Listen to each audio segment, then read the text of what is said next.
Hello, my name is Brant Hunt. I'm going to be sharing a conversation that I had with Phil Langdon on September 15th, 2023.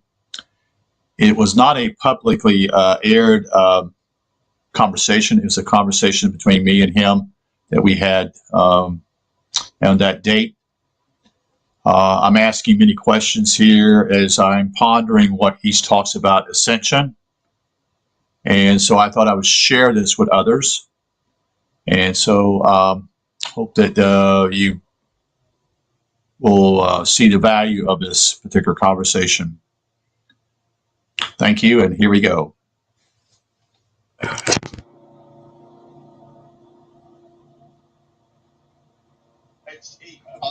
I don't know. He was obvious that he was a brilliant man. He had many gifts, many more gifts than almost 99.9% of people have. I mean, he was a sculpturist. He was a musician. Talking about Walter Russell. He did art. Ice skating. Ice skating, yes. So he was not what I would call an average person at all. And his wife, naturally, if we could call this, maybe she was a twin flame. Could it be? Yeah, I mean, you could say that sort of thing. Or Yeah. soulmate, or there's a lot to that. Right. I don't know, but I'm just saying simply is that there's a possibility that simply is that she seemed to complement him and actually in a lot of ways and had the attributes similar to him. Yeah. And then I never met them, didn't know. I never have met them either because they're. You know what I mean? So right. It could be anything. It could just be that she's rather submissive to his lead or something. I don't know what she did other than write, personally. She wrote her own material. Right. She wrote her own material. A lot was to do geared to what I would call. I'm trying to think if that was, in the olden days. I'm thinking about this. This is interesting. You just popped up.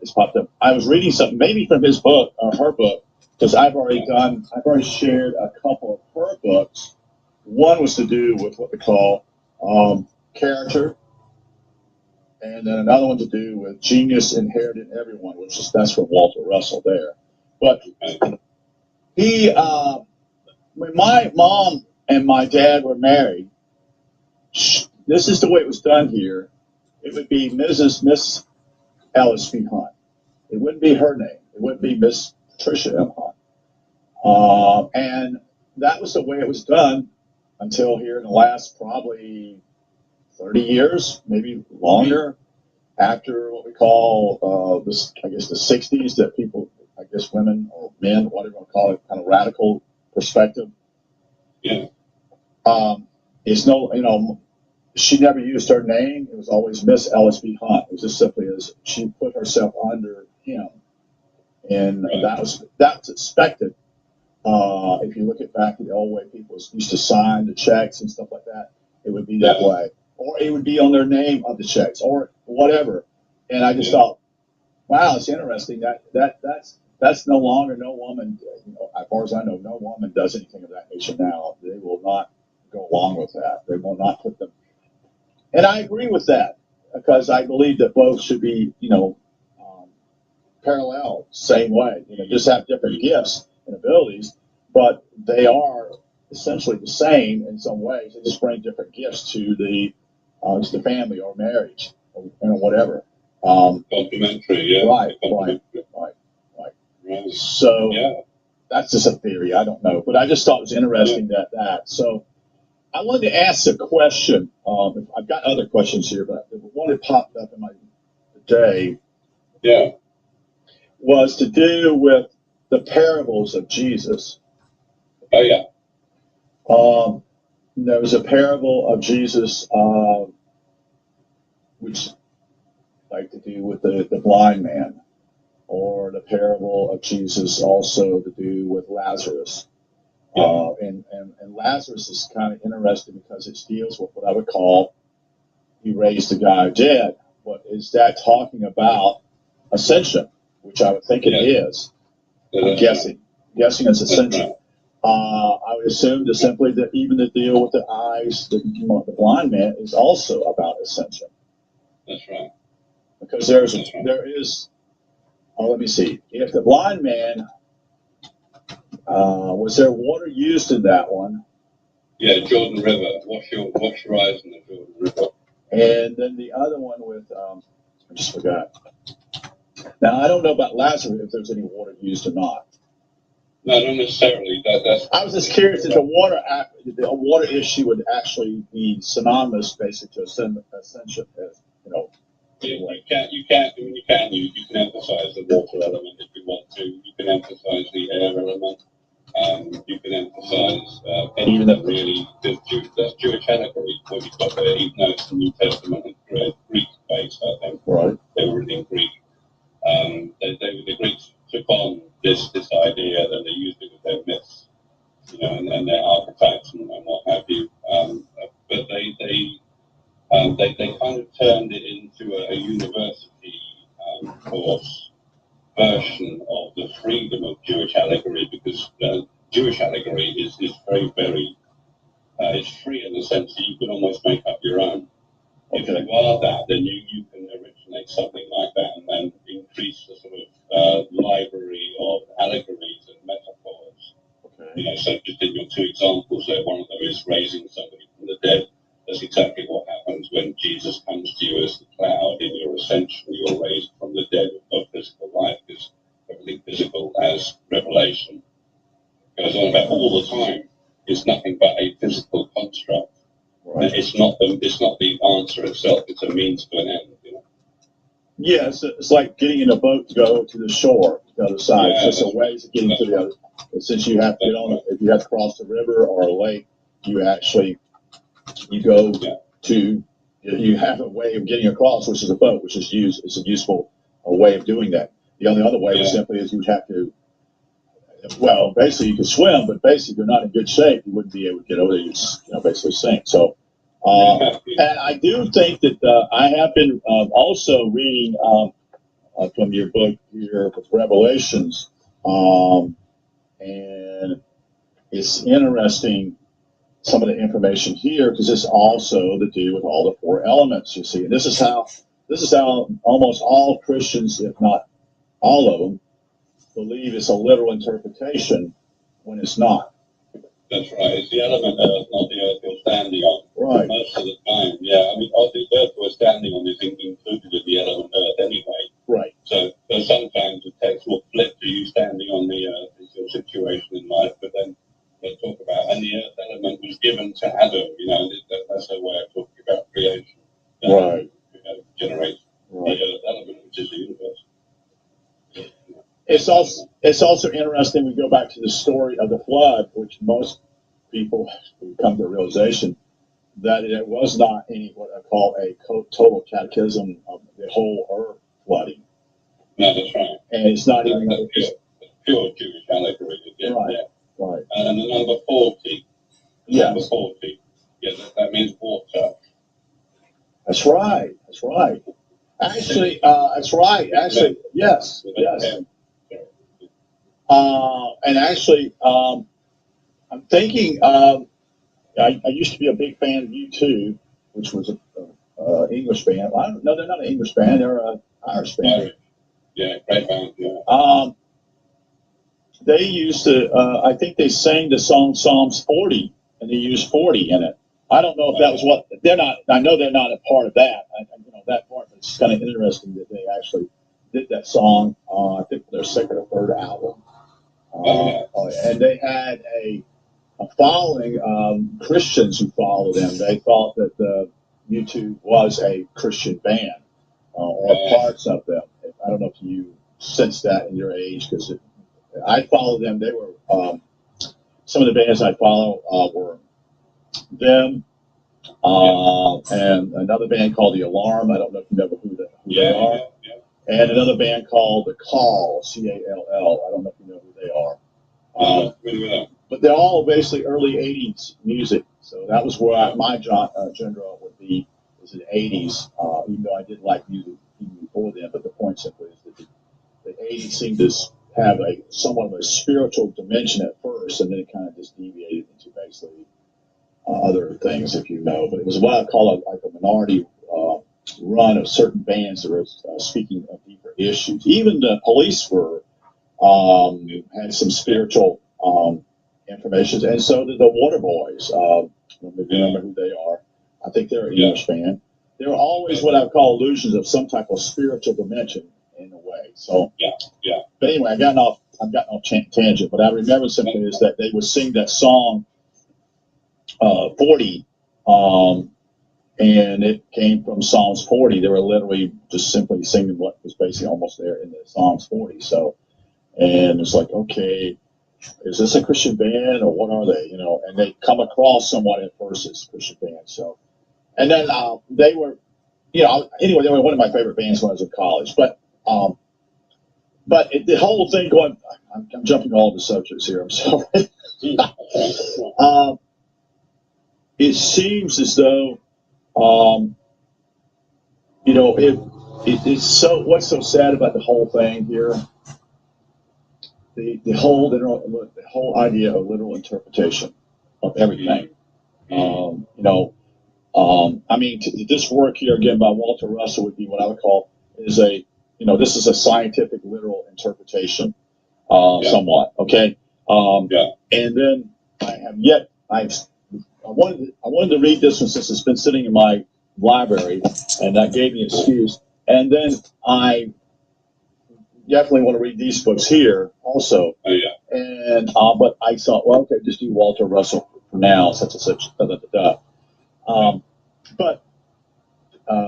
let me cool down. Let me relax here a little bit because I'm just all over the place right now. Oh yeah, there's this attitude I get from others always on Facebook. Sometimes they'll say something, but there are other ways to God. In other words, you know, there cannot be just one way, and they will, you know, they won't go in a whole lot of that. That's become what I would call a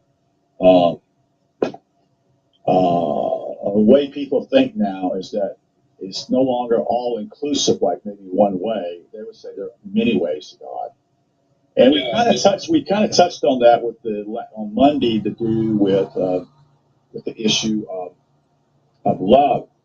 You know, about Which is, I think it's a lack of definition. Personally, I think people tend to be mediocre in their appreciation for things. You know. Well, I think it's also wishful thinking. Do you think it's wishful thinking? Well, and I mean, just looking at the way people express themselves and how they view the world, you can see how they view the world and the words they choose to use to describe what they think is going on. You know, right. They talk about God. They talk about God like some person over there who's got an opinion and who's going to, you know, slap you around the head if you disagree with him or something. It's very strange, you know. But the issue, well, I was going to say there was an issue of. Let me get it again, because when people express themselves, I feel as though I have to get back to definitions with them. Right. First of all, do you know what I mean? Because this thing about approaching God, there are as many ways to approach God as there are people. I mean, you're a unique person, right? You know, so you have your approach, but the gate itself is always exactly the same gate. So it doesn't matter how you get there. So my thing is to talk about the gate. Right. And when I do that, people assume that I'm saying there's only this way to it. But all I'm doing is explaining how to get through the two gates. Right. That's all. See, so I'm focused on that, and I'm not talking about anything else, because people get to it the way they get to it. They do their own thing. They research their own material in their own time. Their life is very different. It's different pace. Well, every one of us have different personalities, different makeups, different backgrounds, and so they're going to obviously there are going to be different ways of actually coming from different ways. Some people think that literally they just sit and they immerse themselves in whatever concept they have of what they think of as love. Right. And they think that will invite God to them by itself, and then, you know, later on in the day, they might lie to themselves about how they feel to themselves about themselves or something, and they might pretend that they feel great. you know, for the sake of other people and all this sort of thing. And they don't realize that the actual way they live in this moment now is a literal reflection of what they really think. Yeah. A lot of people in spiritual and religious communities want to think a certain way and be a certain way. They're always wanting to be something that they're not. Correct. Correct. Do you see what I mean? So they haven't got there yet, and they don't realize that they don't understand even the steps to it, or the highest perspective simply wants you to be honest with yourself. I mean, yourself. How do you feel about your child? You can say to them, just be honest with yourself. Life is a bit harsh, so just be honest about that. You know. Yeah, that's why. Yeah, because I remember simply for illustration, simply even my own life to now, simply I'll curse when I, hurt myself or it's just not working out my day, such and such. Okay, because I'm frustrated. But when I was in a certain frame of mind with Christianity, you can't curse, and so you actually you're like, okay, this must be God's will. Even though there's 3 flat tires in my car and I don't have the money to pay for it, and yet I'm supposed to be jolly about that. It's like that's not being real, But that was the pretense that you put on to. Yeah. I think Christianity and Christians have failed to recognize that the simple concept and issue of prayer is in fact contemplation for a purpose, to understand things, to understand reality, and the only thing you can understand at the end is reality to deeper and deeper depths as you get older. You think deeper, you think wider, more broad. Right. It's very natural, and naturally you should sort of progress by using thoughts and contemplation. Most people do, I feel, but I get the impression they think there are no answers to certain profound questions. Right. Because in the media, you'll get top scientists, talking as though they know everything there is to know about that issue, and they say this, and therefore that's the current status of humanity.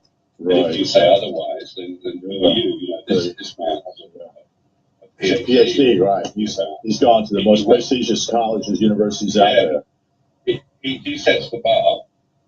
And if you go above that, you need to have all his qualifications to actually be considered a competitor. That's correct. In terms of what you have to say. So you end up just being some person that very few people know about, and you never get sort of professional backing, if you have an idea. Unless you're an author that gets published, but I'm not really a writer, you see, personally. Right. I'm not naturally a writer. I only write because I felt the need to get it down on paper. Correct. All this stuff. Right. I get better at it, that's all. Right. So I've never been published by an official publisher because my material doesn't conform with any of their wishes. Well, it doesn't conform to anything out there, so to speak, and you're what I call on the fringe of the fringe of the fringe. Yeah. Or even more on the fringe. Yeah, so, but I thought it was mainstream. Pardon me? I thought my material was mainstream. I thought I was filling out the mainstream of the natural world, so to speak. Right. The metaphysical concept that was there years ago anyway. Right. And it's in Kabbalah, you can see the triangle. Right. It's obvious what's going on, and they even describe it in great detail, the 3 aspects of the triangle. Right. And reality is, I'm guessing at this, but I would say simply is that you don't fit into 2 categories. You don't fit in the religious perspective, and you don't fit in the scientist perspective. That's right. And those are the two. Right.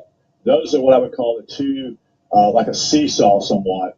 Although basically it's changed dramatically in my time, in your time. It simply leans more towards scientist than it is religion, and you can see that very clearly. It's taken over a continually approach to that.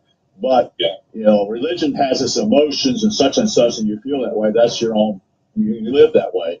But it's no longer taken seriously in the mainstream. It's just completely, they're on the fringe now somewhat. So,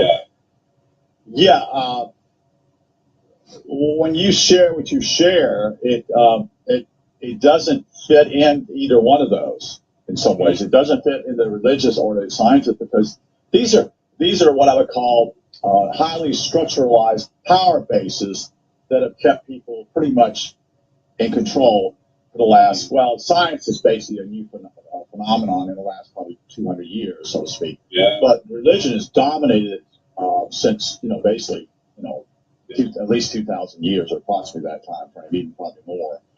And so you don't fit in those two deals, so you're something's wrong with you. Yeah, kind of like that. Yeah. Yeah, it doesn't mean you're wrong. It just simply is that it basically means it simply is that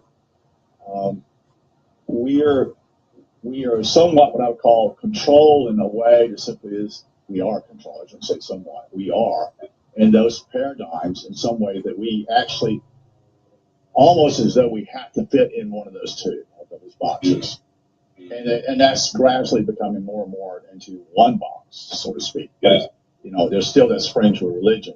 Well, you can still believe something on Sunday, such and such, But when you come here at work, that's not a part of this whole thing. So, which is part of what I would call ostracizing, which is also a deadly thing to play with, because simply is that you're now becoming a very controlling agent. When in reality, there should be what I call freedom to express or understand the truth, no matter what. Okay, even if you are wrong, they still should be allowed on the playing field, so to speak, and then allow others to say, okay, I accept that, don't accept that type of thing. But that's what's happened simply is now is a way, or simply is you're no longer on the playing field, no longer have the opportunity to be on stage, so to speak. So does that make sense? Yeah, absolutely. Absolutely. To add to that, I'd say that the issue in the world is with publishing. They promote you for you if you're a officially published author. Right. And they do all that, so you become known. Without that, you don't become known. Correct. You have to have you have a PR, you have a stereotype, you have to forget. Yeah, you need something to present, otherwise you're just repeating what other people. Isn't it interesting that you cannot be your own presenter? You have to have someone who's a specialist, which tells you another thing of how this is so controlled, that you have someone hired as a specialist for you to actually show you how to do everything and present yourself. And even if you go to like bookstores, they'll have someone to introduce someone, again, a PR type of person who will announce you at so-and-so, and then they'll give you the podium and you can speak such and such. Yeah, but there's an added problem to this subject that most people, I feel most people don't recognize or want to sort of consider. And it's the danger of it as well. Oh, yeah. Because there's an association with, the Illuminati and that kind of thing, conspiracy world. The nutcase world and all that sort of thing. I'm not saying there's no conspiracies. I'm just saying there are a lot of people into that are a bit paranoid. They have certain mental issues. They need to let go of the world and not care so much about it. Anyway. I think I think a lot of it is to do with fear. Again, it's what I would call a token response, which I was involved in this quite a bit myself, even what you're talking about. But I'm looking at it simply saying,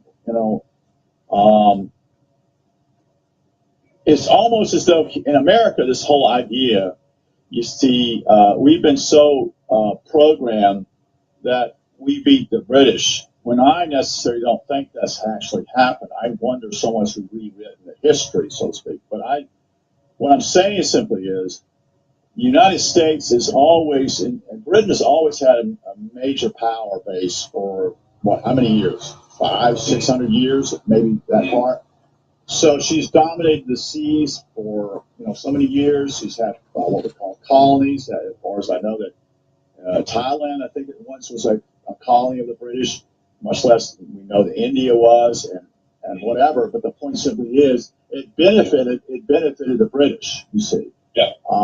And then I found it really interesting when you remember the Falklands War. You remember that Margaret Thatcher basically asked for U.S. help. Well, the U.S. provided what they call satellite rent-a-car, tell you where this is at, and other things. But it was just told me a lot about the connection with the United States and Britain. In a way, it's almost as though they're like buddies, and that goes further than just the language. That has very little to do with the language, but it's almost as though, like for example, the three other areas you would think that are very what I call colonial, or is like Canada.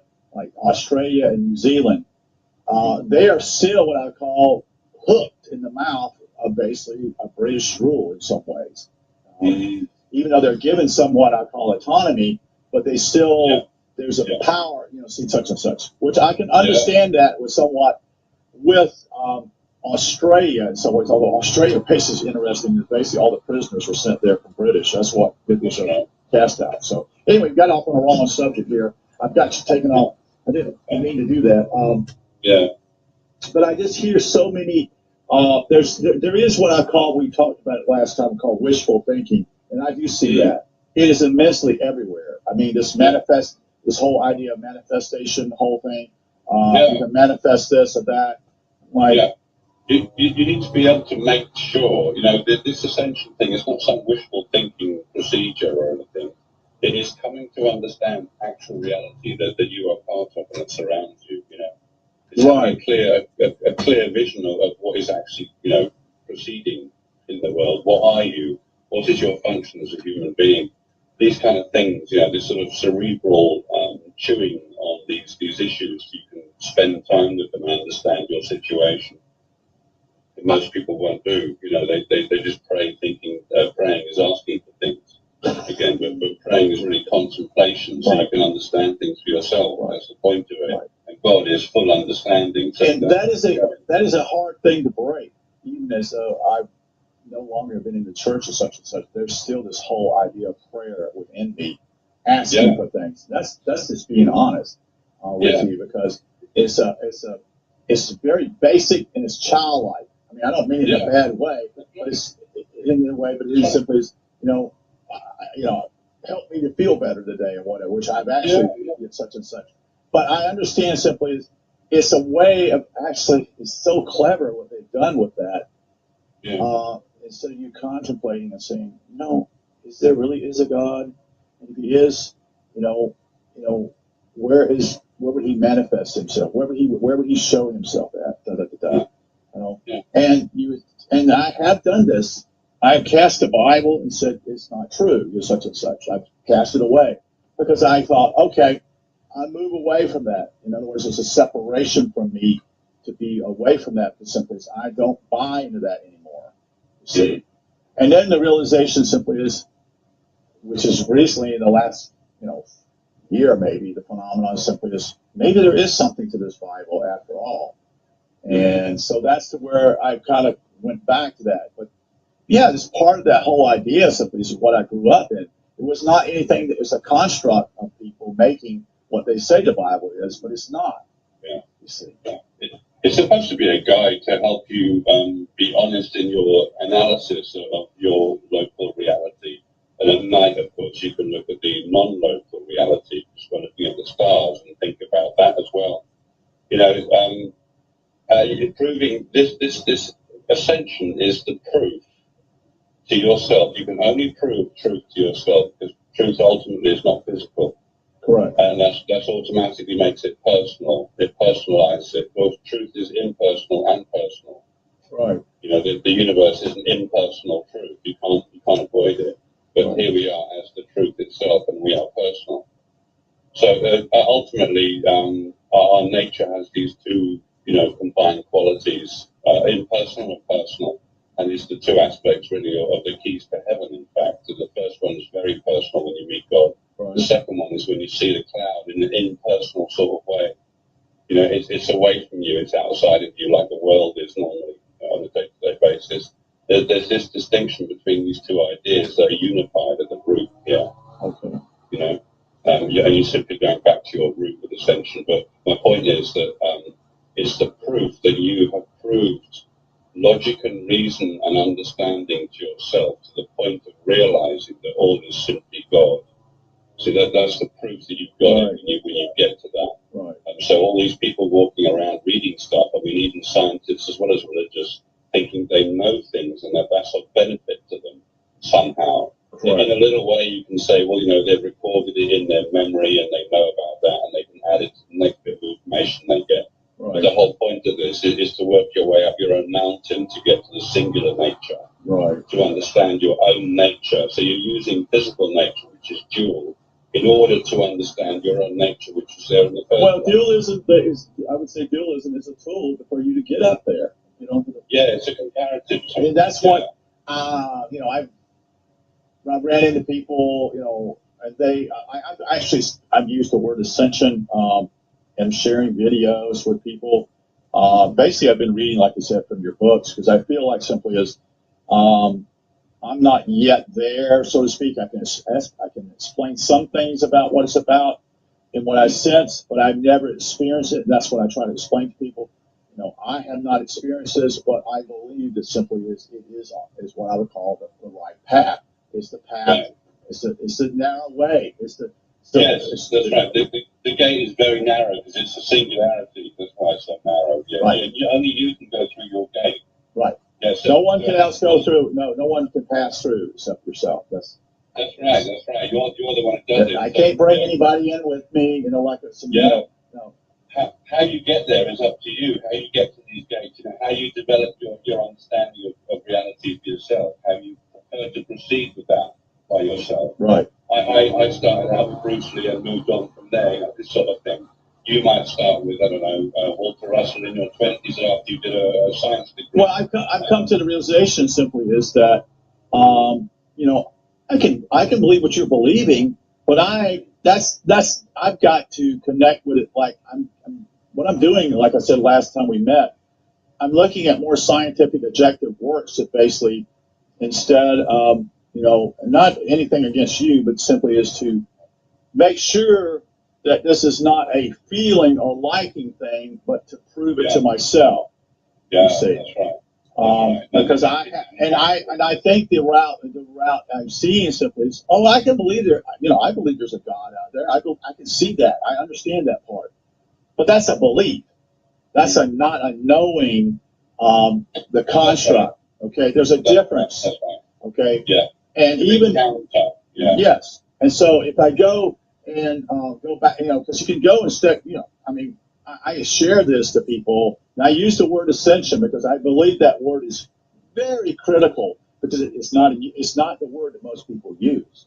Right. Most people don't use the word ascension. They'll talk about New Age. They'll talk about manifesting this or that, or they're following some guru, some such and such. And I'm like, no, ascension. So people are like, what's he talking about? And most people don't know they don't know what I'm talking about. And that's fine because I don't expect them to. There's no expectation because I have to.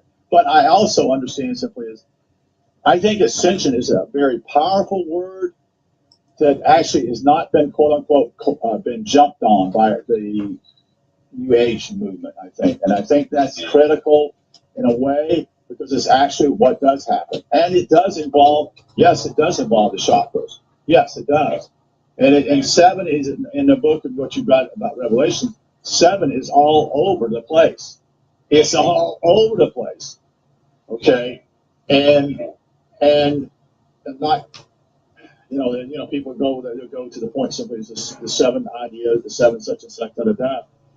And I try to explain, and explain simply is, not yesterday, but the day before, about the Hebrew language, that the letters represent numbers. Yeah. You see. So there's something else, a deep, such as, and I don't expect anybody to watch this, but it's being put out there just in case someone nibbles on it. Yeah, sure. And I also, as part of it is to for me, proving my own walk to that particular aspect of ascension. Yeah. So, the tree of life, that shape, the way it's drawn is dots and lines, basically. Yes, I call it upside down tree. Upside down triangle, so to speak. Yeah, someone looking at that was going to think, well, that means nothing to me. Of course it means nothing. It's just dots and lines. Right. It's what we associate with it. The meaning comes in and we use it as a sort of bouncing, something to bounce off to say, well, here's the seed and here's the ground. So we've got 1 point and 2 points. Right. Now we're starting to build it. In this represents reality. We can use it to follow the path of reality and the cycle it takes. Right. And in the same way, we can say, well, 7 is 1. God is 1, and when you look at the aspects of 1, it can become 3 and it can become 7. Correct. directly, and we can map that using the same discrete maths that we use for the tree of life. Right. So if you have 6 points around a single point and you want to join every single point to every other point, you have to cut it off the surface, and fold it back onto itself, which is exactly the same principle that we're doing in life. So we come in as spirit, as it were. Everything's physical, so we need to turn our attention back on our spiritual nature to find out what oneness is in the midst of a dual manifestation that's automatic that allows us to do that. Yes. So, I mean, so we're doing the same thing as the principle of 1 and 7, which is a donut. It's a self-referential form. And that's exactly what life is. We're basically twisting the Mobius strip. We're turning a double surface into a single surface by being in life. And only in life can you give the Mobius strip a half twist and rejoin it back together. That's another metaphor for ascending while you live. Right. You know, turning 2 into 1. That's a quote from the Gospel of Thomas. Okay, when you turn 2 into 1, you'll know the Father. Well, that's exactly right. Right. It's just a statement of fact. You know, it's not poetry. It's a statement of fact. I think I said this Monday, but maybe I didn't. I think that the problem with not only Christianity for everybody is that most people know there's a creator, or and that's that word is, I don't like the word God. If you say God, that automatically puts people and it separates them because they don't see that. So, but the idea that simply is, I now forgot what I want to share. I'm thinking of the fact that God is actually pure spirit, and the Creator is not God. It's the Son of God as the quantum event that is generated by the infinite pulse. That's the creative principle, you see. So, in a sense, the Creator is not God. Well, here's the one I want to say. I'm sorry. We have this point simply is so clear that we see God as a godfather, grandfather figure. That is what I think almost everybody institutionally, even the scientists in some ways, have this grandfather perspective of who God is, like some type of fairy tale sort of thing. He's like Santa Claus in some ways. Mm-hmm. And so what happens simply is, but God isn't human. He's spirit. So it doesn't fit in. It doesn't fit in any. So in reality, if you start out with that grandfather, you're already what we call the base or the foundation is already on a faulty foundation because it's not, because in reality he is spirit. Okay, and he is also he wills whatever he does. He creates something. He doesn't. It manifests in a way that he just simply speaks it. And it comes and it takes place. That's a metaphor for the actual creative act of ascending somebody that leads to creation itself. Because ascension is always the generation of t equals 0. It's always the same infinite pulse, which is always 0. Right. So everyone has that same experience, and that occurs at t0. Meaning it's also the birth of the cosmic expansion. Yes. So it doubles up as those two things. So people are in the universe at a certain point in time. When they experience T0, they go back to the start of the universe just for a brief moment in the experience of that, which is God. And God's creative action is to simply ascend from you. The creation of the universe is automatic, and it's actually blamed on the creative principle, which is the cloud as the creator, so to speak. If they start storytelling about it and wanting to pick it apart and say, well, in this case, in this sense, this cloud is now the devil because he's made something that's hot and wrathful and it's very unpleasant. So now we're going to curse him as such and write a story to emphasize or overemphasize that aspect of his role in reality. But here is the Redeemer. Here's the aspect of him that is the Redeemer, which is now personalized. Right. So now it's your personal redemption that is in play. You're no longer born as an impersonal creature to an impersonal creator. Right. There's nothing personal about the creator when you're born. You're just a physical being in his also, yeah, I also point out that we're all, we don't actually die. We never die. No, you can't, because you're the eternal observer. There is no such thing as death within. Right. Death is only external. Right. It's a physical phenomenon, and nothing more. Well, it's also, as Walter Russell points out, simply it's just as he says, somewhat like we are like a robot. It's a way. He doesn't say this, but it's a way in how we are manifested on this planet. You see, and we've been, because we're here. A lack of a better way of saying it, we can actually, when we were with God in spirit, we could say and prove to say, oh, I can do this. I can be, I can handle all the negative things, all this stuff, such and such, and God's saying, we'll prove it here. Yeah. Go to this planet and see what you do and see how you experience it. And then you go there and you say, my, oh my, it's a lot harder to love people. People hate you down here if you say anything that goes against their personal beliefs, such and such. And they would say, basically, they would want to kill you. They would want to do that. But what you're doing is you're trying to find your way back to the spirit in this physical realm. Is that correct?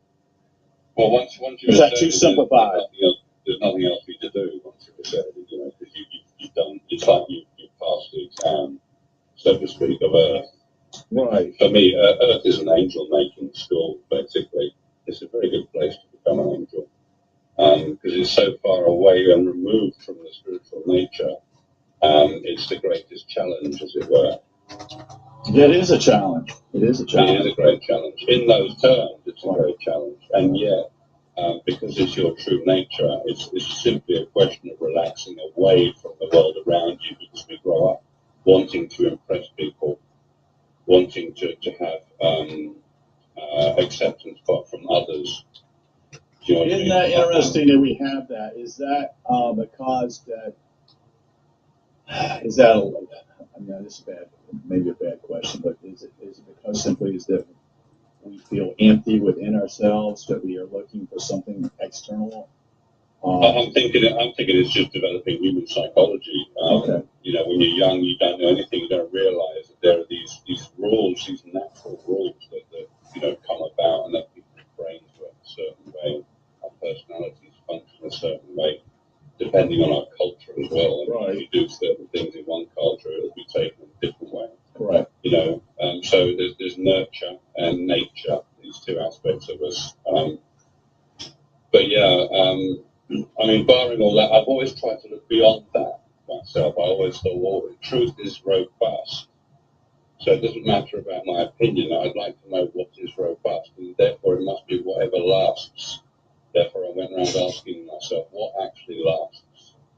Nothing physical does, so there must be something extra that does last, that is timeless and eternal. There's another sort of line of reasoning that can take you to the idea that you can have faith in such a thing because it should exist. Right, because when you're saying it simply doesn't last, meaning simply is finite. Yeah. What people so what is infinite? They say what wonderful memories they've had and what a great life they've had. And I think about people who haven't had a great life. Right. In comparison, I think, well, they can't say that. No. So what does this life mean? Is that what it's about? Is it about having a great life and having a great time, really? But then you die, and everyone dies, and everyone's level. They're back at the foundation, sort of thing. They start out at the same level. Where are all your memories now? Do they really matter anymore? No. Do they mean anything anymore?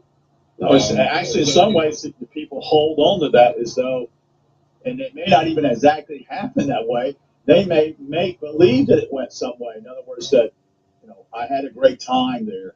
But when you go back, and I thought about even in my own memories, and saying back in the high school era, such and such, I thought, oh, that's a great time, such and such. And then I get down to the details and said, no, there was a lot of inferior conflicts going on. I could feel it. It was this enormous, like a sway trying to pull you this way and be popular. Try to be in the groups, and you saw this already taking place in high school. There were cliques, and you were not ostracized in that group or was not allowed in that group because you did not fit in with them. You see, as me, as simply as that I wasn't born here. I was born elsewhere and came here in the 10th grade. So for me, it was a hard time because the first grade, the 10th grade I came in, I'm just making an explanation, but I didn't know anybody. So I sat in the back of the class, okay, because I didn't even trust anybody because simply as I came from a Christian framework. So it's like, okay, and so it wasn't trying to be separate, but just simply was that not trusting. But the point simply, again, going back to saying I have, like you said, I've had a wonderful life. Yeah, generalization, but then when you get down to the details of my own life, those were hard times because I was by myself. Even though I was not on the right path, I was still under what I would call, fitting in.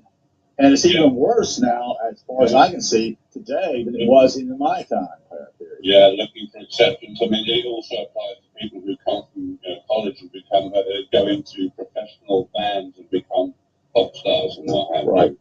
Their lives are not necessarily fulfilled because of that. No. And I often think of Elvis and how people felt about Elvis back in the day. And then the Beatles and then saying things like Oasis, actually. I was thinking about Oasis and thinking, Noel Gallagher mentioned that it would be nice if your name is on people's lips and you live forever. Oh, wow. That's not really right. That's not reality. Yeah, because you die like everybody else. Right. And surely on the other side, you're not going to be revered because you played some silly musical instrument on earth. It really doesn't happen in bed. It's almost as though this like completely switch and this everybody reverencing what I call the stuff that's really basically not important, which you see anymore, and the things that are what I would call relevant are simply is, why would you want to do that? You just waste your life. In reality, you're not wasting your life. You see. Yeah. And look at the popularity, the attention they get. Yes. The acceptance they get. There's the acceptance, social acceptance that everyone seems to be looking for. But then you have to realize, even when you think about these pop stars or even movie stars, once they lose their fame, they are relegated to basically back to dust in the bin, so to speak, because no one pays any attention to them anymore. You see, and that is actually almost like a hell because of what they have experienced before. Think about it. At all this popularity, when you're in the 20s and 30s, such and such, and then maybe even the early 40s, and then you suddenly you're thrown to the dustbin, and no one listens to your music. You no longer you have the fame. You're no longer in public. All that. It's a what do we call it? It's like a rocket ship explosion, so to speak, that you come on like a stage, so to speak, and you're really popular, and people are like, we love you, such and such. When in reality, when you even think about that, they don't love you. It's only because you perform or do something that is popular at that time, and you have to look at this. I'll say just one other thing: certain music is popular at a certain age, and suddenly within 10 years, it's gone. You can see this clearly. There's the thing with musicians as well.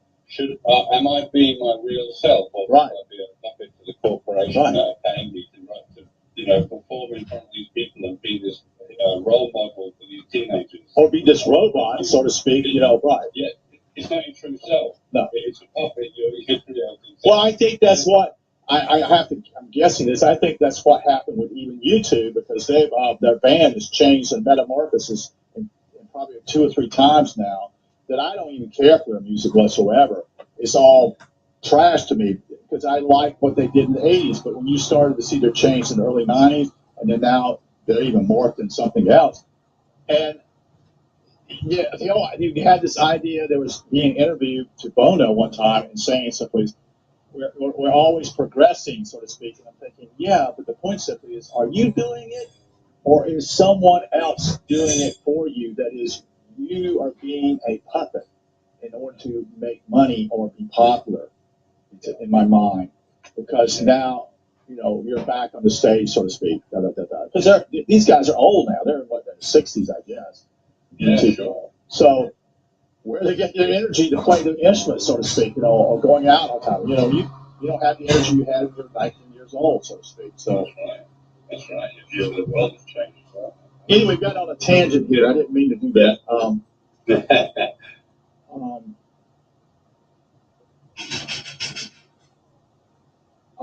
I think. What was I going to say?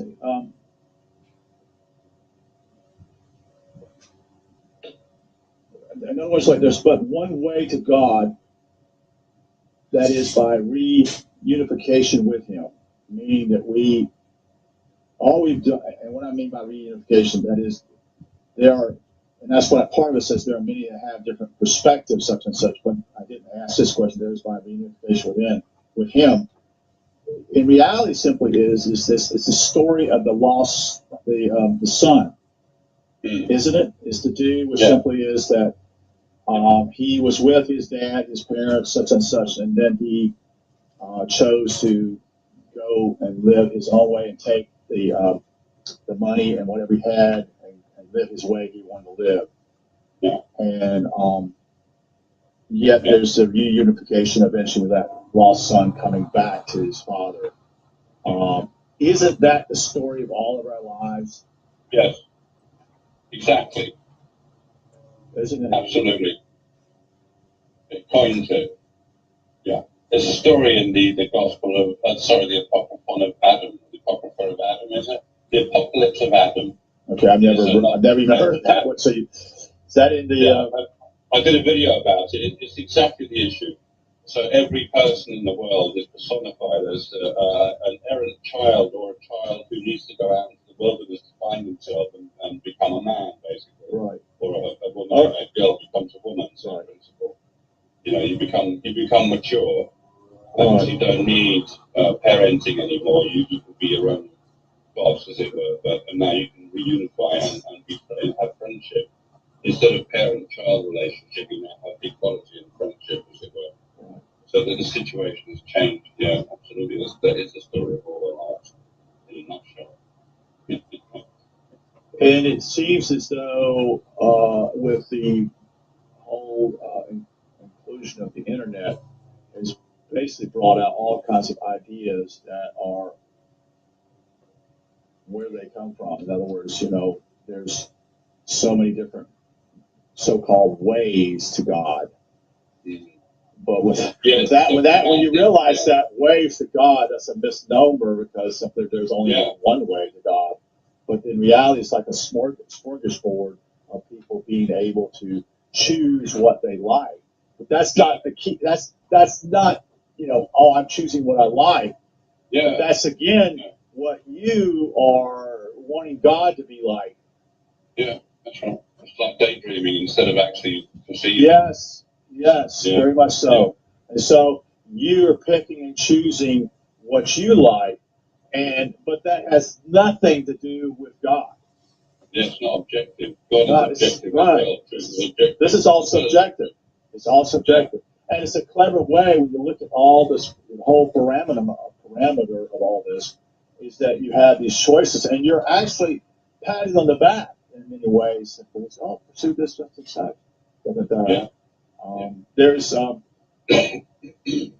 There are people that are actually, I've contacted in England 2 years ago, that have gone all the way back doing the Jewish way of Old Testament deal. As though that is the correct way. In other words, they're following a literal interpretation of the Old Testament.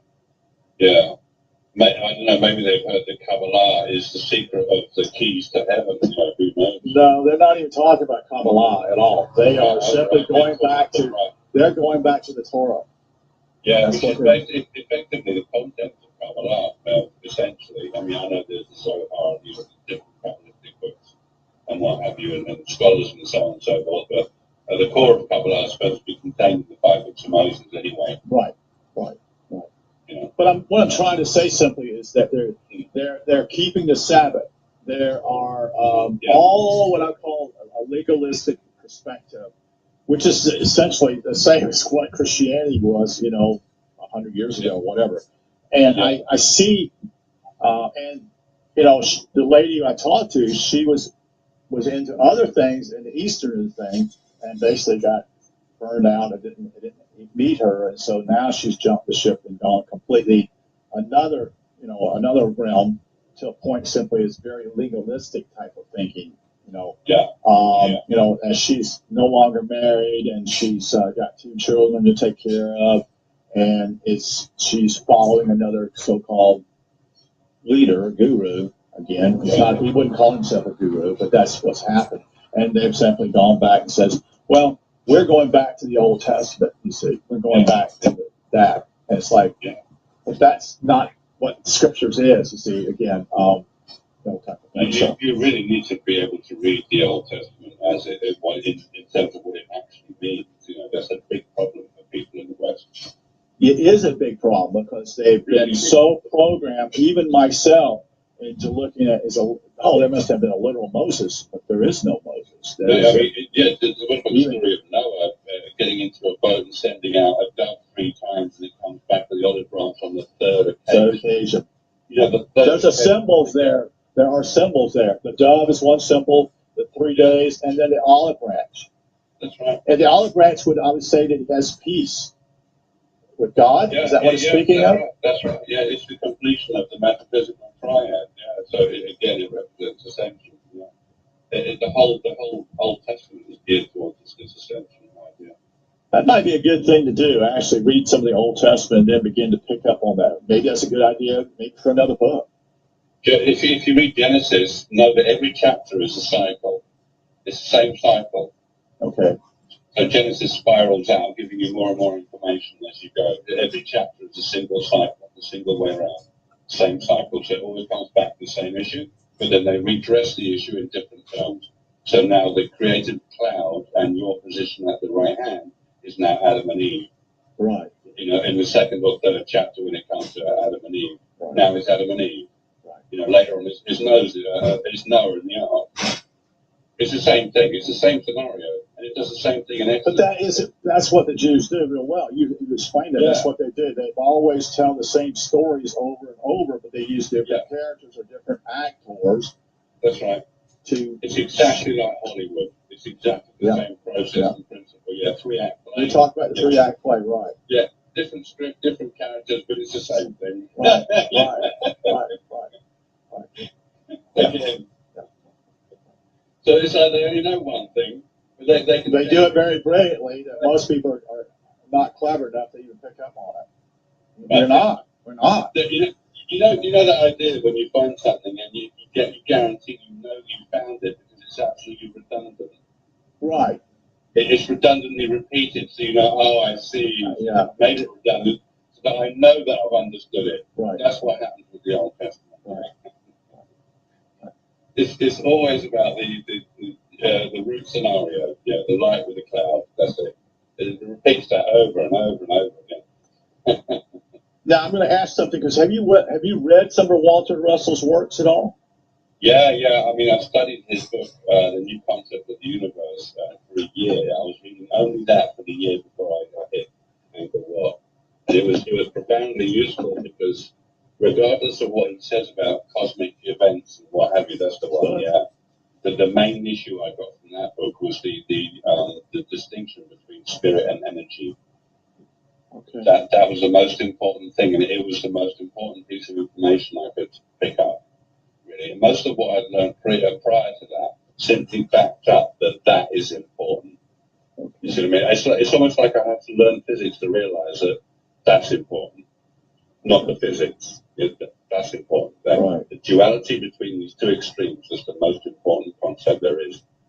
Yeah, that's what will get you through that. That will open the gate in your head when you unify them and realize they're the same thing in two opposite states at the same time. And then we've talked about the book of John. We've talked about something. John talks about the light, and Walter Russell talks about the light immensely in this book I'm reading. It's a light, but yet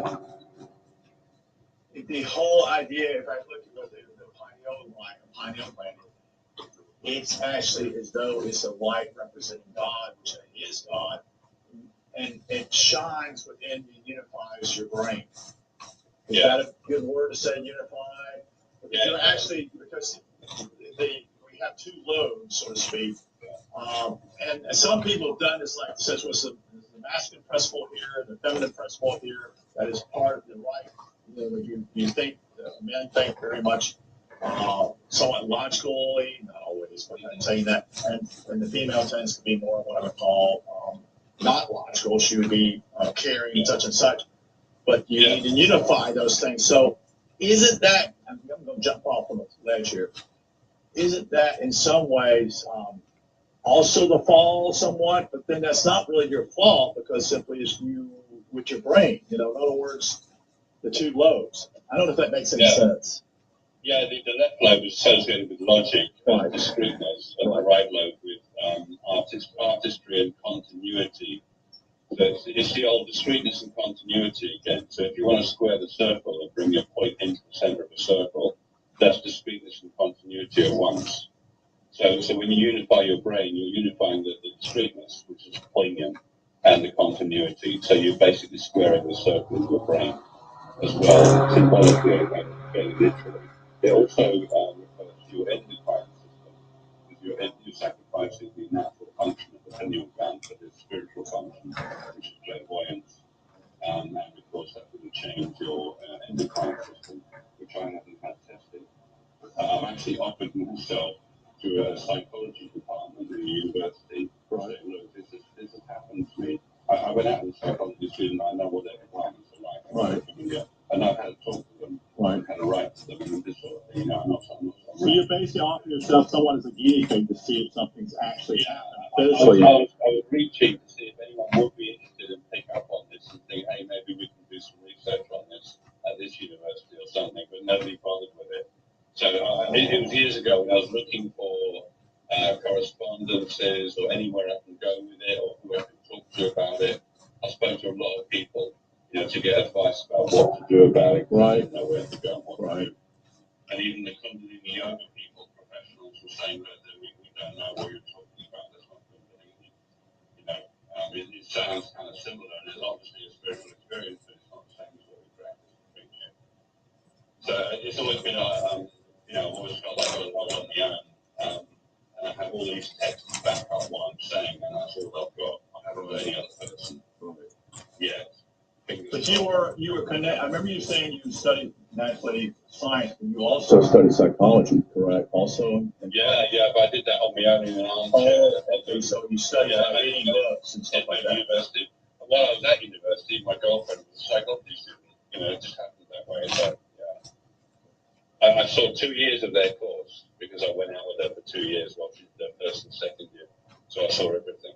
I know what they do. I know how they think. You see what I mean? You end up you find out how they think and how they view things. Right. Yeah. Right. Fascinating. To remain objective, it helped me stay objective. That kind of thing. So what you were trying to do was to find out is something, as you said, that something's happening in your head. Because you said something part of your head is not quite, that there's something different that's taking place with the gland, I'm thinking you're thinking. Yeah, I thought there must be some kind of leverage point or mental action that is key. There must be some shift, some turning, some change in your mentality to go from not wise to being wise. You're saying basically there has to be a physical manifestation of something changed in my head. Yeah, there must be. That would give proof that actually something did take place. Yeah, that's right. Not only for yourself, but that would give what I would call a scientific proof, not your experience, but actually scientific proof that something has happened to your head. Yeah, and it's just one thought, just the one thought of the unification of everything in terms of God, that is that leverage point that changes your mentality, that gives you the ascension moment, that turns you into light, as it were. Something has to happen to make that occur. And if it's in your head, it's your thoughts that generate that, because you've got nothing else. Right. It must be your thoughts. Right. And there must be something about your thoughts that has a very important quality, only in this key leverage point itself, only in this one place. Everything else is just thinking. It's just bubblegum. Right. So, Right. You know what I mean? Or most other things is bubblegum thinking. So there must be. Yeah, you're talking about leverage. Your meaning simply is that you suddenly have questions that basically prompt, in some ways, God's attention. Could you say it Yeah, that way? you become the issue itself. Right. At this leverage point. What is the issue? The issue is God. Right. And what is God? What is our true self in fullness? And then you understand that it takes time to become fullness. You have to go through physical measure in order to gain that fullness. Right. But once you've got the fullness, it exists timelessly, so God always exists anyway. Right. This is if our future perfect self already exists. Right. Right. It's a distinction between timelessness and time. Anything timeless always exists. It's permanent. Yeah. I've got a question here also about Walter Russell. He made a comment in what I've read so far was that he's basically said that man has been basically in a jungle for, I'm guessing millions of years, and he's only said that basically he said basically in the last 3,000 years, Walter Russell says that the idea behind 3,000 years, what Walter Russell has to do with what has changed. In other words, man has somewhat evolved coming out of the jungle. But he always emphasized the 3,000 years. Why does he use do you know why he uses 3,000 years or 3,500 years for? Is that, or is that just something he has come up with? Yeah, it might be something he's come up with in terms of natural processing, but with human. Maybe he was an anthropologist as well and studied humans. I don't know. I don't know anything about him. He also. Go ahead. I'm sorry. Yeah, I'm not sure. It's probably just something he's come up with and realized that maybe every 3,500 years there's some kind of change, maybe in the genetics. I don't know. I know that Rudolf Steiner would talk about things to do with connections with the planets, which I haven't read in probably 4 years, but there was this, and he had always, if you look at his, when he had first built a place, I think it was in Germany, and then this was during almost the time of Hitler's time, and I think that Hitler basically, we're not going to have this stuff in this country. So what happened was it was burned down. It was destroyed by the German soldiers, so to speak. And so he took, I think, refuge to Switzerland.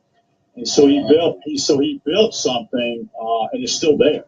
It's still being used. Okay. And it looks like, guess what it looks like? It looks like a human brain. Right. Have you, I don't know if you looked at it, but the architecture is not only in the first place was round, and this place is similar to that, but even much more larger, and this grandeur. It's like, where did he come up with that architecture? And so when you get a chance, maybe you can look at his new place, and that's been since after World War II, or during that time. He I don't know, he didn't live long, so maybe he didn't live long at all. He actually did this almost in the crest of being basically him dying, because this was actually probably the late 30s, and I don't know when he died, but he did not live. I think he lived like 45 years. It wasn't a long period of time at all compared to what. And he talks about the phenomena, is what I understand, all these things, but he doesn't talk about anything what we're talking about somewhat. Yeah. And his schools are well known today, such and such, but that's what people think Rudolf Steiner is all about. But that's really not. That was just a sidekick for him. He was also brilliant in a lot of ways, like Walter Russell, but he was a Rosicrucian, you see. So I wonder, he was privileged to what I would call similar to probably Waite, that is WAIT, who did the cars. That's only had one aspect of it in some ways. So, Steiner would always talk about simply is that and this might be true, that Pluto was, in a way, it was a part of when it showed up, it was and this might be connected with Russell, was that Pluto came in existence, we found it, And that was part of the psychological part of man. Have you ever heard of anything of that nature? No, but I've heard things of that nature, that type of thing. You know, the suggestion thing about humans and what they're aware of. So when we discover things, we become aware of them, and it becomes it takes over place in our psychology, maybe a little corner of need. Right. I just think a lot of those guys, because they didn't actually get there, they spent a lot of their time meandering about the occult in general. You know, they're trying to find the information, the great secret information. They won't say it, but that's what they're doing. That's what they're all doing. They're trying to find more, because if there's no proof around them that people have ascended, then there's something more to find, as it were. Yeah, We've got the information. right. So we're looking at the cave here, trying to find the information as a treasure chest here. So, and we keep wondering for it. Where's the proof of those who have achieved it? So there's no proof. I've done it. Okay, you can all stop. You know, come and gather around me. I'll fill you in now, because I know. Right. Yeah. That there was a terrible lack of that back. That was the question I was going to ask you. Simply was not about Steiner, but actually about Walter Russell. Do you think that he actually come to ascension? I don't think he did. No, he didn't. He had several experiences in the past that were mysterious and esoteric and what's the word? Mystical, right? And he had insights and what have you, you know, which he expressed in his books, but he didn't get on with the standard community because he expressed his books without mathematics.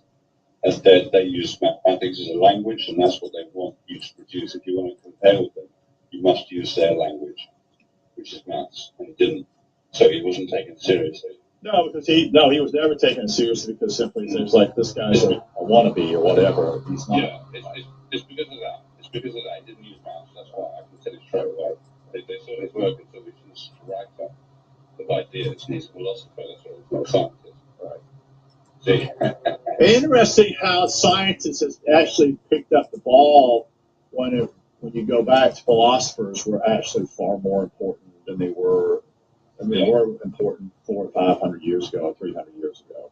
How that has all changed dramatically, as though philosophers were asking maybe some of the right questions, and somehow with the vacuum of the religion beginning to take place, there had to be another quote unquote something else to take that place of religion to the people, and that became science, and then the philosopher became what I would call pushed to the side also, as though but even now physicists are philosophical. I've got books by physicists, you know, like Roger Penrose, and there are philosophical parts to them where they discuss, you know, the meaning of life, the nature of life, the ultimate. It actually guides what the universe is about, or what it's for, and its limitations, and so forth. They talk in these terms as well, so they're philosophical as well. But they would deny that, don't they? They would deny their philosophy. Because they're basic and fundamental to the language of mathematics, and somebody might come along in their philosophical vein and talk to them philosophically like that, but that person hasn't done mathematics, so they won't be considered an equal or taken seriously at all. Amazing, isn't it? You must come from a faculty to be taken seriously. That's amazing how everything is rigged. Yes. Yeah. It's not objective. That's right. Yeah. It's still subjective, you know, to their own. I figured out a long time ago that it's very unfortunate that anybody in those faculties or who does go down those channels are not the kind of people who can ascend. No, because there's a quality to ascension where you must stand on your own 2 feet. Academically as well. If I was in a department in university, I'd be sacked quite quickly. Yeah, you would be relegated either to. There'd be certainly to deadbeat classes, or so to speak. Even if you're a professor, you would be pushed to the side and relegated to non-essential type of thing. Yeah, my books would be an issue. My books would be an issue. Right. I'd have the head of the faculty turning up saying, "Excuse me, Mr. Langdon, why do you write these books? They have nothing to do with your profession." You know, it's a bit like that. Right. So we think you're not suitable for this role. Yeah, move on. Go away. It is like that. Well, I know this like that. I know that. I knew. That's why I'm saying simply is that science has been put up. You can remember the song "She Blinded Me with Science" by Thomas Govey. I don't know whatever his name is, and you can see not that song, but in reality, simply is that the perspective I see is simply is that she blinded me with science. In other words, science had actually taken a role in society that it was now so important that it was, and they would use a female character. She blinded me with something, something uses that word. But in reality, simply it was something sharing that simply is that religion was no longer taken seriously neither. You see. Yeah, right. And look at the comparison concerning the creation of the universe. Look at science and physics. And you look at the religious explanation in Genesis. It turns out that the Big Bang was an idea proposed by a Jesuit priest. I didn't know that. Yeah, the Big Bang comes from a Jesuit priest. Huh. Was that during is this probably in the 1500s? That far back? No, he was around in the 1920s, I think. He came up with it just before Edwin Hubble found that galaxies, the farther away they are, the faster they're moving away from us. As if there's an expanding nature to our sort of spatial distribution. Yeah, it was 1920s. Father Lemaitre. He was Belgian or French. Okay. Which surprised me. And he solved Einstein's general relativity equations in terms of the universe. He got an answer that suggested the universe was definitely came from a starting point, an initial condition of some kind. Yeah, it comes from there. A Jesuit priest, which believe it. Interesting. Now there's a crossover of religion and science. Right, there is. And he was doing it because he believed in the Bible, obviously. Right. The Jesuit priest. Right. And it is true, but I think some people secretly know that the Jewish method of recording in terms of their writing is they know they know its nature, and that you lose a lot when you translate it. And you can certainly lose the plot when you translate it by just pushing in a certain direction, with the semantics. Right. In the beginning, I mean, the first sentence in Genesis is a complete statement that encompasses all of reality in one go. Right. In the beginning, God made the heavens and the earth. In the beginning is T0. Right. The heavens and the earth is the generation of the abyss. There was nothing else here ever until that took place. Yeah, I mean, it encompasses everything in reality. So in that whole thing you're saying, it reveals it simply is that there was, when God spoke, it was created in a way. Meaning simply is he had that power to, is what I'm understanding from when I'm reading from Walter Russell, is that it happened. It just happened. He had that power to do that. The foresight, whatever you want to call it, to do that. Yeah. And in reality, even you can't even, how do you put the word, how can you even say that in the beginning? Because in reality, simply, is there a beginning anyway? I mean, I don't know. It's a cycle point. Right. It's a cycle point. And you talk about the black holes, but I think you talk about the black holes, don't you? Is that simply, again, is that a timeless thing? Or no, that's a cycle that always happens, correct? A black hole is an energetic return to its origin, to the origin of from whence it came, like a sinkhole, and then from there. See, if you just follow the energy gradients, you have an object that is energetic. It can take velocity and acceleration as its range of motion. The potential that it has to move involves velocity and acceleration. The only other thing you need on top of that, of course, is control of some kind. Because if it starts accelerating and it never stops, it will just keep going. Right. So the purposeful action, as it were, of the universe suggests that there is a closing of the gradients of energy with what you might call breaks, a braking system. And in the universe, a braking system is black holes. It's the last thing energy can do. Oh. So once energy, I mean, if you just think of, because the universe is a manifestation of these energy gradients. So if you think of an object in orbit around the sun, for instance, It's moving at a constant velocity, basically. If you turn that into a perfect circle, it will move at a constant velocity, and yet the object is accelerating towards the center of mass. So therefore, in one scenario, we have an object with a position that has a velocity and an acceleration at the same time. And with just those three, it stays in orbit. So right. Walter Russell, right, yeah, Walter.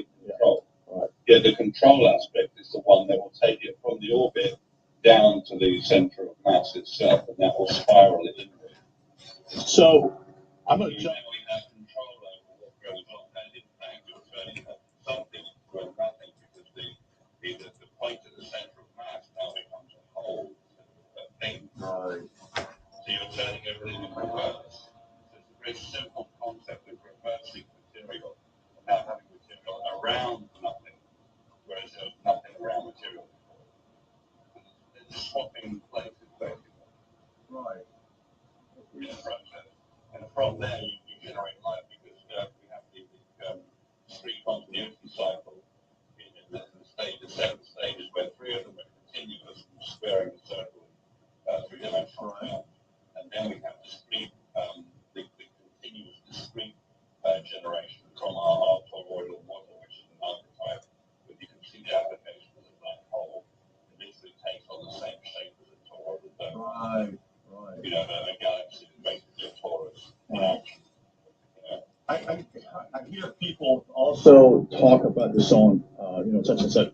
We live in a 3D world, but yet there are people speaking of, and this, I'm just going to ask a question. They speak of that we need to be, certain other places are what they call, we're supposed to rise to a fifth dimension, the five. Okay, and that is that, and then there's the with Russell saying that he says everything, we think the sun is stationary, we think the clouds are just moving very gently across, but they're actually moving at a very much faster rate because we are not aware of that. These clouds are moving in the sky.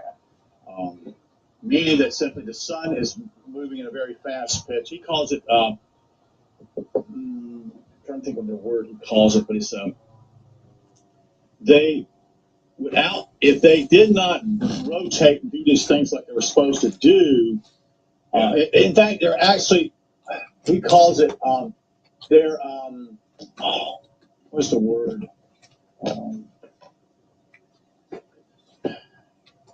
It's very chaotic. He's saying basically they're wobbling, so to speak, such and such. To the point simply is that we, lack of a better word, I'm trying to think of the word. He was talking about here simply the brain does not think and doesn't know. Is it but a storehouse? Because we think the brain itself is a way of thinking, but it's not. It's just a storehouse. It's a storehouse. It's whatever. It's like you went to school. All of us went to school. Well, what we do, we memorize or figured out things based upon what others say. But it is a memory conductor or storehouse, so to speak, of whatever's happened to us. And that's the same way we think of the grandeur of simply, the good old days. When there wasn't good old days. It's just simply what we think happened. Or even when we think that trauma took place in our lives, such and such, how it had an effect upon us. But I'm kind of digressing. Basically what he's saying simply is that it's chaotic in a way. That's what's happening. But I don't know how to phrase that. And there was another question I wanted to have on top of my head, and I forgot. This whole idea of flat Earth. Two things. We'll talk about flat Earth in a second. I just wanted to say point to one about the 5D thing. Right. Because people don't know, they don't realize that the nature of spirit is zero-dimensional. Right. So, in other words, fifth dimension would mean you're going further away. Is that correct? No, I think you can see why they say that. Because we say our universe is four-dimensional when we include time. Right. So then, if you had a fifth dimension, that would include everything that came before it. So you could see the entire cycle of something in one go in fifth dimension. Right. But it's just conceptual. It's a conceptual progression only. literally happens is zero dimensional. So when you go to 4, you go back to 0. Zero. Yeah, it's not 5. Five is just like saying the creative T equals 0 condition is the 8th kingdom. Okay. 8. Because once you go back in the cycle, it's number 8. 8. Right. Yeah, and then that's when it's heaven. It becomes heaven for you personally. Right. So they say you've arrived at the 8th kingdom. In Gnostic texts, they talk about it as the 8th kingdom. Okay. Yeah. Sometimes. Right. Anyway. Oh yeah, and flat Earth. I mean, why do people say that?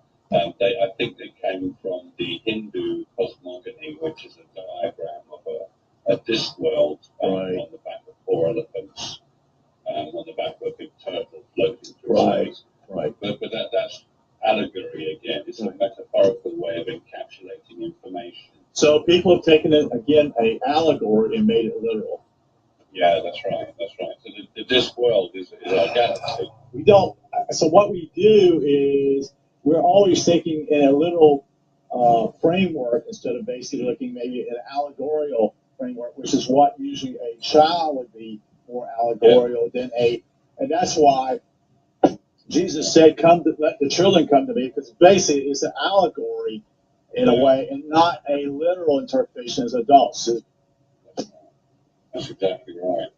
Right, right. Because he says, "Do not prevent the children." You know, they're like the disciples, like, no, such and such. We don't need the children here. It's like, no, no. This is what the kingdom of God is all about. You know, like, huh? You know, I mean, it's like a literal interpretation, but in reality, simply he's saying, in a child's framework, allegory. That's why we have children's stories, and that is we must become like a child. In that sense, yeah. Innocent. Right. Innocent, yeah. True. Self-honest. Well, just like here, you can have my toy, or here's my piggy bank, or whatever. And it may have, they don't have the understanding there may be $100 in there, such and such, and they just give it to someone because they have not become dualistic in a way. They have not seen right and wrong. In a way, do you see what I'm saying?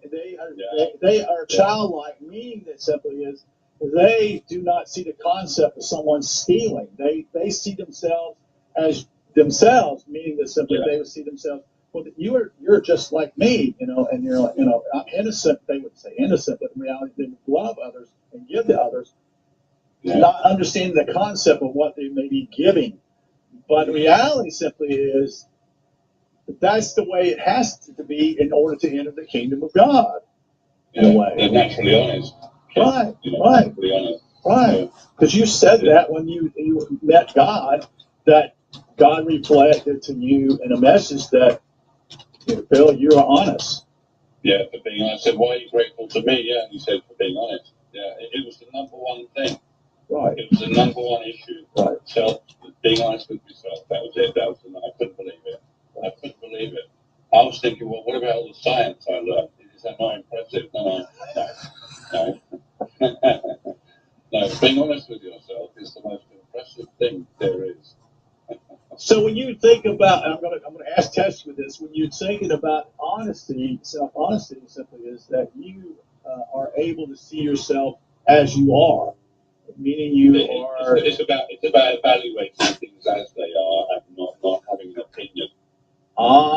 So you're open to all perspectives, sort of like. Yeah. So like a child again. So like a child. Being open to reevaluating something you might think you've established. You might think, I need to reevaluate that. I might have to tweak it here, and just being honest about that. And not being too prideful, not being prideful. Like holding on to this. This is my gift. I understand this. Holding on to it. Yeah, if you write a book and it suggests a certain point of view, and then you think, oh shit, gee, I messed up. Change that in the future, and people are going to hold you to it and say, you said this before, and so you might think, I better not write a new book. I'll just stick to that. That's not being honest. Being honest is writing a new book and saying, well, there was a mistake before. I made a mistake. That's all. Well, that's what's probably encountered with people who follow me before, because they're suddenly I don't think they know how to take me, so I've done videos now. You're allowed to change your mind. Right. And so there's this nagging thing that happens with this. No, that means that you're wrong. And I'd have to say, yeah, I was wrong. I was wrong about the past. I was wrong in a certain thing. Or they were not, it's not the most important thing out there. In other words, this is the most important thing in Ascension. And that's part of progress, so to speak. So there's like a trail, a paper trail, so to speak, or a video trail of sharing such and such. And so, golly, Brent sure does change his mind all of a sudden here. It's like he's on this particular deal, such and such, and da da da. And the realization simply was that I've come to the idea simply is that what I was teaching, yes, was true, but the person who was doing this, in other words, they were supposedly freeing themselves from the government, so to speak, were not allowed to share that information. So in reality, they had actually benefited financially, but they were no longer allowed to share that information to others. And then I said, well, then they're not free. So then that's the fallacy, it collapses. I don't know if you understand what I'm saying, but simply is that. I see what you're saying. So it collapses because, and I said, I can't teach this anymore. Yeah.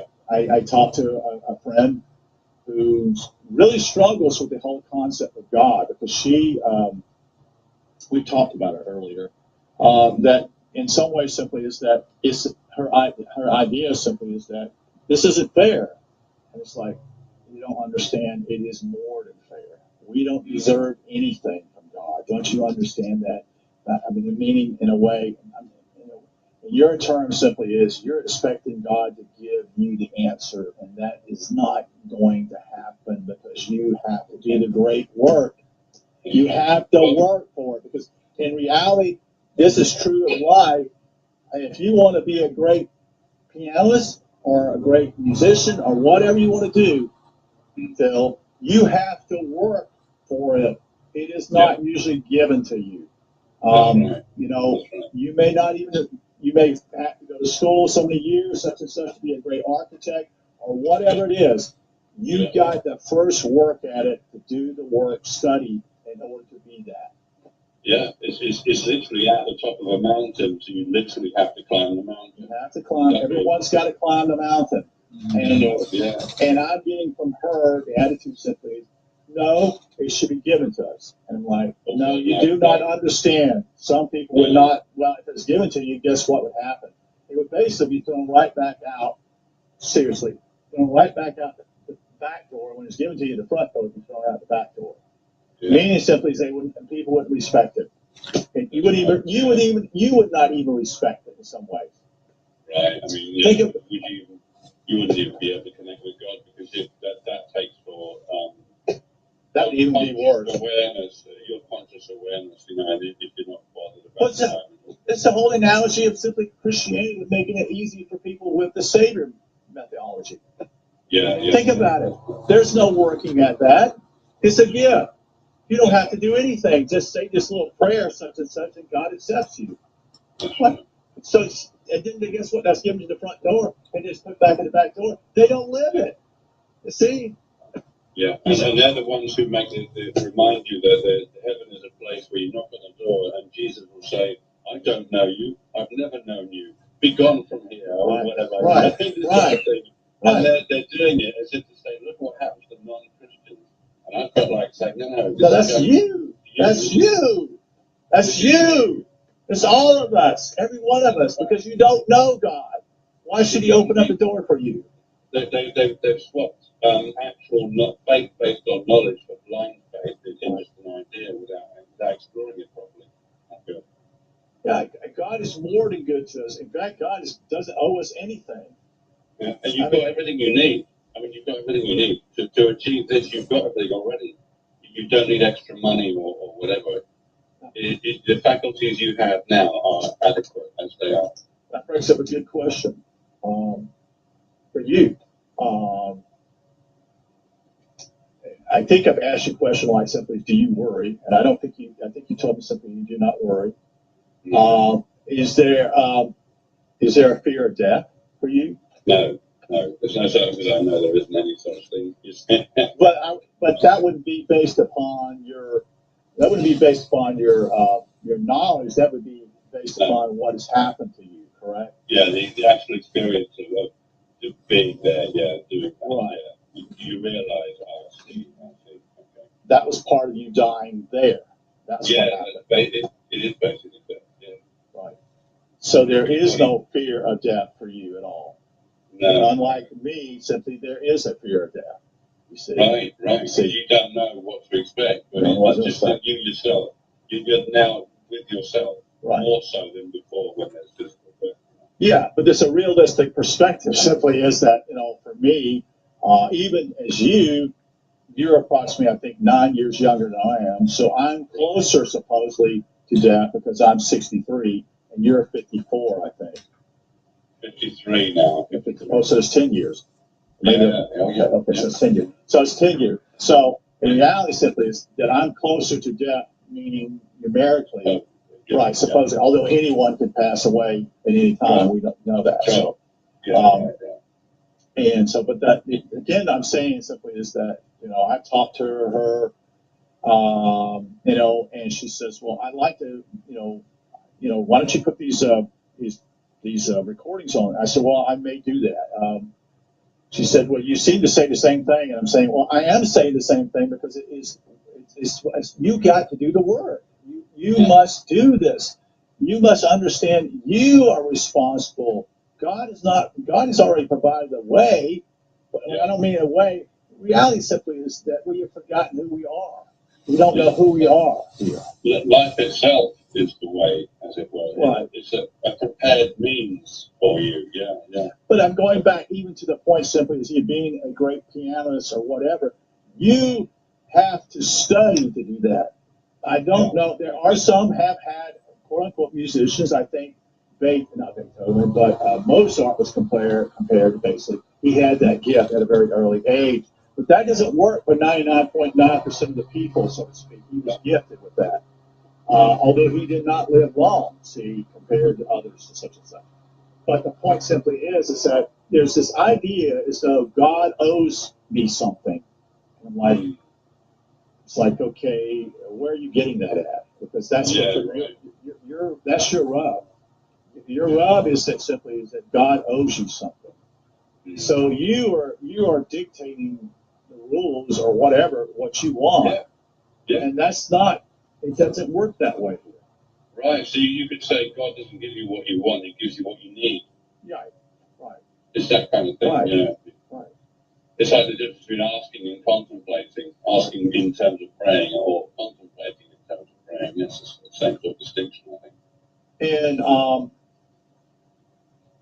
most people have no idea what I'm talking about when I share these videos. Right. Yeah. And that's fine. I knew that was what's going to happen. That's it. Don't have any expectations because reality simply is they're not going to have any clue. But I know simply is I must share this information out there in a way of the validity that simply is this is the truth. This is what it is.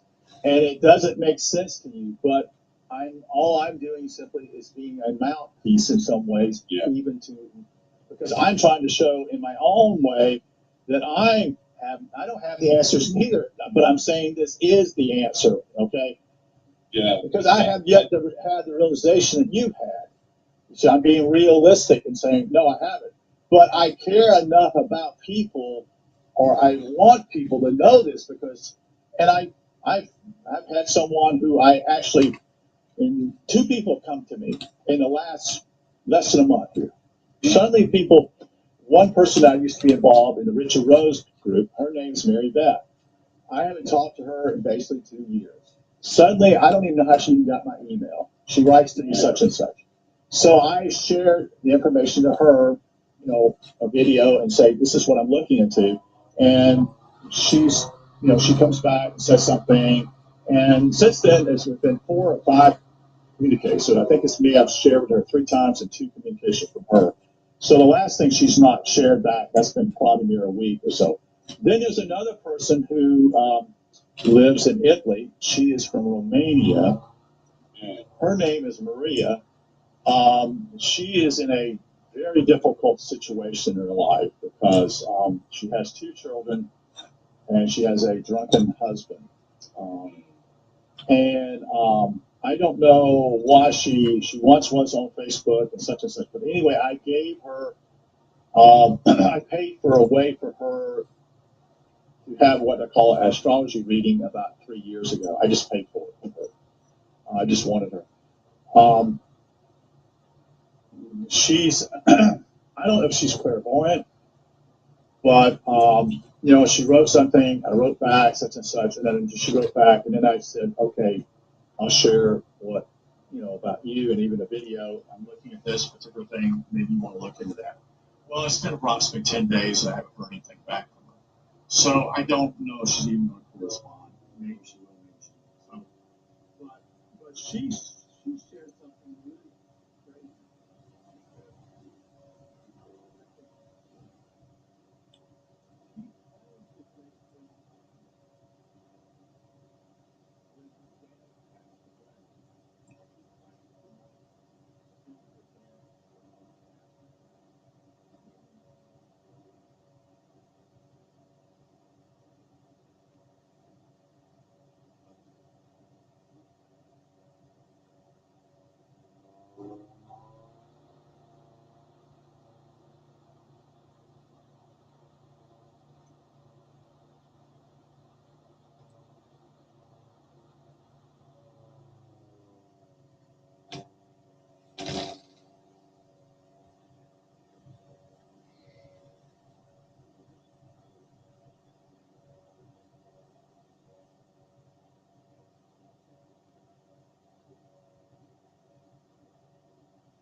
The philosophy behind it, and I do. I've had lots of sparring matches with what you might call philosophers who come out with clever things. Lots of people love to be clever. They're not interested in truth. And I'm interested in truth, but they're interested in they want you to think they're so clever. They're the cleverest person on earth, and they said they have to be recognized. And then they come out with things that anyone can read. It's inevitable that there's an unknown. When you get to this sort of level of philosophy, you really need to know what you're talking about. Because these things, say them about these philosophies to the truth, and they run with it in the wrong way, just as Muslims do with certain statements of Christianity. So they'll tell you that you cannot know the truth of God because the truth is unknowable. But then you'll come back and say, no, what's telling you is the nature of truth is ineffable. That's what it means. It doesn't mean you can't experience it or know it for yourself. Same with God. Some people say, well, it says in the Bible clearly that God is unknowable. You never know God. Right? Yes, but what that means is that it's never ending. That there is no end to knowing God in a relationship. Right. So you will know God in a relationship, but there's more. Right. It's like, okay, I've got all these books here about God in my room here, but read. Read. You don't understand. There's another house over here, a whole thing about God. You need to get all that information too. And then there is what? There's more. Right. Right.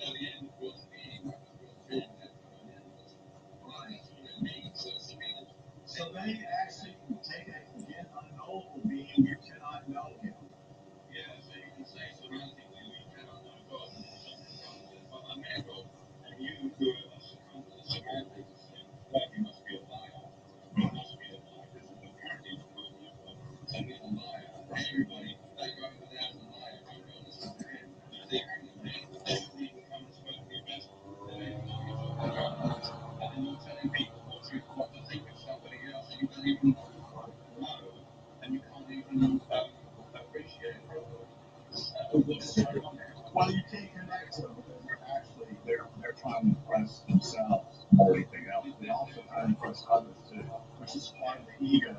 It's look at me for the God, and then but not come to the realization. Maybe I need to just simply call this guy or get in touch with him and ask him what does he mean. In other words, coming in with what I would call the same way you come with God is a humble heart. You don't come to God and say, I don't know you, and this is such and da da da, and you're saying you're unknowable, but your attitude is not worthy of knowing. In other words, why would God offer that to you in some way? I don't mean in a bad way. And yet, someone who comes humbly to something just like a child is, an attitude is simply is, I don't know. Maybe you're right, Phil. Can you explain this more in detail? So there's a different perspective here because in reality, that puts one is putting up a brick wall, the other one's being a child. They're being honest and simply is, I don't know. But can you tell me more? Yeah.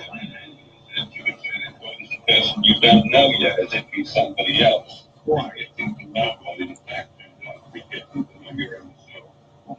And that bad thing is actually you yourself, the infinite part of yourself, the deepest aspect of it that never dies. Yeah. Expand yourself out there is good. The attitude you come with people is also important because it realizes what state you're in. Yeah. I mean, you can come in with a state of fear or something like nature, or a state, like you said, innocent. And the reality simply is that that's the way, I'm guessing this, you can correct me here, that's the way God looks at you because he's looking at you as a child. He's not looking at, now, the attitude simply, that I don't think God is, he understands, but you're not ready. But this child here is ready. This is a person who's innocent, who's really seeking or trying, has no idea, but is basically being humble about it in a way. And we see this illustrated, maybe illustrated simply as well, the parable of the man who sold all he had for the field. Um,